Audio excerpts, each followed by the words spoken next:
नमस्कार। जरा अपने कैलेंडर में 1 अप्रैल 2026 की तारीख पर एक गोला बना लीजिए, क्योंकि इस दिन से भारत में नियमों का एक ऐसा तूफान आने वाला है जो लोगों की जेब, उनके काम और उनके सफर करने के तरीके सब कुछ बदल कर रख देगा। ये सिर्फ एक नया फाइनेंशियल ईयर नहीं, बल्कि एक नए दौर की शुरुआत है। तो सवाल ये उठता है कि आखिर असल में बदल क्या रहा है? क्या ये सिर्फ कुछ छोटे-मोटे बदलाव हैं या फिर हमारी रोजमर्रा की जिंदगी की बुनियाद हिलने वाली है? चलिए पता करते हैं। जवाब है लगभग सब कुछ। जेब से लेकर काम करने के तरीके तक और सफर से लेकर बैंकिंग तक हर चीज पर इसका असर पड़ने वाला है। ठीक है, तो इस बदलाव की बड़ी लहर को समझने के लिए इसे हिस्सों में तोड़कर देखते हैं। हम शुरुआत करेंगे उस चीज से जो सबसे जरूरी है, यानी हमारी जेब। फिर हम काम और बैंकिंग की दुनिया में चलेंगे, सड़कों पर होने वाले बदलावों को देखेंगे और आखिर में जानेंगे कि अलग-अलग राज्य कैसे अपने नियम बदल रहे हैं। तो चलिए सबसे पहले उन बदलावों की बात करते हैं जिनका असर हमारी जेब पर सीधे तौर पर और सबसे जल्दी महसूस होगा। ये जो 20% का आंकड़ा दिख रहा है ना, ये सीधे सीधे गाड़ियों से जुड़ा है। 1 अप्रैल से पेट्रोल में 20% इथेनॉल मिलाना जरूरी हो जाएगा। इसे E20 पेट्रोल कहते हैं। देखिए, इसका मकसद तो प्रदूषण कम करना और तेल के इंपोर्ट पर हमारी निर्भरता घटाना है। लेकिन हाँ, इससे पुरानी गाड़ियों के माइलेज पर थोड़ा असर पड़ सकता है। और अब महंगाई के एक नए दौर के लिए भी तैयार हो जाइए। दूध, ब्रेड, साबुन जैसी रोज की जरूरतें 25% तक महंगी हो सकती हैं। और बात यही खत्म नहीं होती, दवाएं और नई गाड़ियां भी जेब पर भारी पड़ सकती हैं। वजह, दुनिया भर में चल रहे तनाव और सप्लाई चेन में रुकावट, जिसे पटरी पर आने में 1 साल तक लग सकता है। लेकिन चलिए, अब कुछ अच्छी खबर भी है। इनकम टैक्स के मोर्चे पर टैक्स पेयर्स को बड़ी राहत दी गई है। सबसे बड़ी बात, अब 12 लाख रुपए तक की सालाना आमदनी पर कोई टैक्स नहीं लगेगा। ये सच में एक बहुत बड़ा बदलाव है। इसके अलावा टैक्स फाइलिंग को आसान बनाने के लिए फॉर्म 16 की जगह एक नया फॉर्म 13 आ रहा है और बीमा को सस्ता करते हुए उस पर से जीएसटी भी हटा दिया गया है। तो जेब की बात हो गई, अब जरा काम और बैंकिंग की तरफ चलते हैं। यहां भी नियम बदल रहे हैं और इसका असर सीधे दफ्तर और बैंक के लेन देन पर पड़ेगा।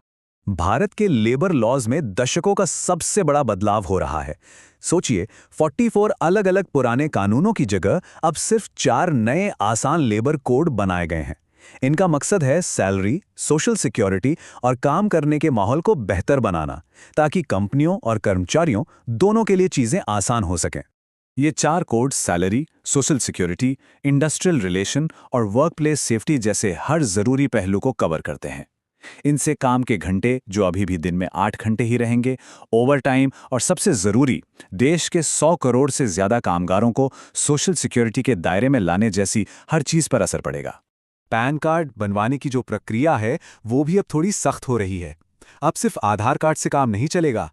पहचान साबित करने के लिए बर्थ सर्टिफिकेट या 10वीं की मार्कशीट जैसे दूसरे दस्तावेज भी देने होंगे। ऑनलाइन पेमेंट अब पहले से भी ज्यादा सेफ होने वाला है। आरबीआई का नया 2 फैक्टर ऑथेंटिकेशन नियम लागू हो रहा है। मतलब अब सिर्फ ओटीपी काफी नहीं होगा।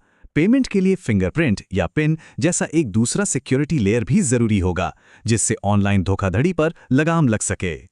जो लोग एटीएम से कैश निकालते हैं, उनके लिए भी एक जरूरी अपडेट है। पीएनबी जैसे कुछ बैंक रोजाना कैश निकालने की लिमिट बदल रहे हैं। जैसे कुछ कार्ड्स की लिमिट जो पहले 1 लाख या उससे ज्यादा थी, अब उसे काफी कम किया जा रहा है। अब चलिए जरा गेयर बदलते हैं और उन बदलावों पर नजर डालते हैं जो सफर करने वाले हर इंसान पर असर डालेंगे।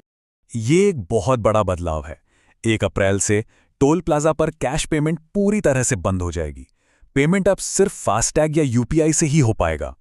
और इसके साथ ही देश भर में टोल टैक्स में भी 5 से 10% की बढ़ोतरी हो रही है, जिसका सीधा असर सड़क से सफर करने की लागत पर पड़ेगा। रेलवे के काउंटर टिकट को कैंसिल कराने का नियम भी अब और सख्त हो गया है। रिफंड पाने के लिए ट्रेन छूटने से कम 8 घंटे पहले टिकट को रद्द कराना होगा। तो ये तो हुए देश भर में लागू होने वाले नियम, लेकिन कहानी यहीं खत्म नहीं होती। कई राज्य अपने अपने खास नियम भी ला रहे हैं। चलिए उन पर एक तेज नजर डालते हैं। जरा देखिए कि अलग अलग राज्यों में क्या क्या हो रहा है। उत्तर प्रदेश में स्कूलों में मोबाइल बैन लग रहा है, तो मध्य प्रदेश में प्रॉपर्टी और बिजली महंगी हो रही है। वहीं हरियाणा के लोगों के लिए अच्छी खबर है, वहां बिजली के दाम नहीं बढ़ेंगे। चंडीगढ़ में पानी और शराब जैसी चीजों के दाम बढ़ रहे हैं और बिहार शिक्षा पर जोर देते हुए स्कूलों में कंप्यूटर कोर्स को जरूरी बना रहा है। ये बात इन बदलावों के बड़े पैमाने को बिल्कुल साफ कर देती है। खासकर जो नए लेबर कोड हैं, उनका असर करोड़ों कर्मचारियों और कंपनियों दोनों पर सीधे तौर पर पड़ेगा। तो अगर हम इन सभी बदलावों का निचोड़ निकालें तो 3 बड़ी थीम उभर कर आती हैं।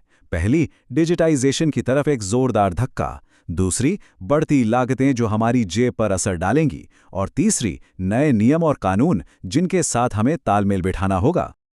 और आखिर में एक सवाल हम सबके लिए, इन सभी बदलावों के लिए हम कितने तैयार हैं? ये सोचने का समय है कि ये नियम व्यक्तिगत तौर पर कैसे प्रभावित करेंगे और हमें क्या कदम उठाने की ज़रूरत पड़ सकती है।